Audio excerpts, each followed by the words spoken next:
Alors ici, ce que je fais, c'est un travail sur les fléchisseurs du genou en isométrie.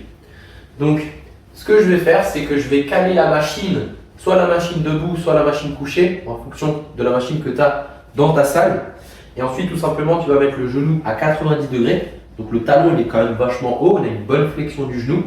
Et une fois que je suis bien positionné, que j'ai cet angle-là au niveau du genou, je vais venir maintenir l'isométrie. Donc, si par exemple sur la programmation d'entraînement, il y a marqué 30 secondes d'isométrie dans cette position-là, tu tiens 30 secondes dans cette position-là. Maintenant, au niveau de la charge. On ne peut pas faire de l'isométrie overcoming, c'est-à-dire lutter contre une charge qui ne bouge pas, tu es obligé de charger. Donc plus tu charges, plus c'est dur de tenir l'isométrie, moins tu charges, plus c'est facile. Toi, il faut que tu mettes une bonne intensité.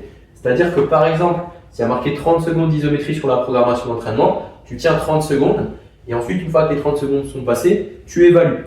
Est-ce que c'était trop difficile, donc j'ai pas réussi à tenir les 30 secondes, dans ce cas-là, je peux baisser la charge, ou alors est-ce que c'était trop facile? Si c'est trop facile et que tu aurais pu tenir 40, 50, 60 secondes, ben là, tu charges plus lourd. Il faut que tu mettes de la tension mécanique, donc charge. Et au moment où tu as bien chargé, tu tiens 30 secondes et vraiment à la fin des 30 secondes, c'est pile poil bien, tu es pile poil cramé et tu peux pas tenir plus longtemps, là, on a la bonne charge.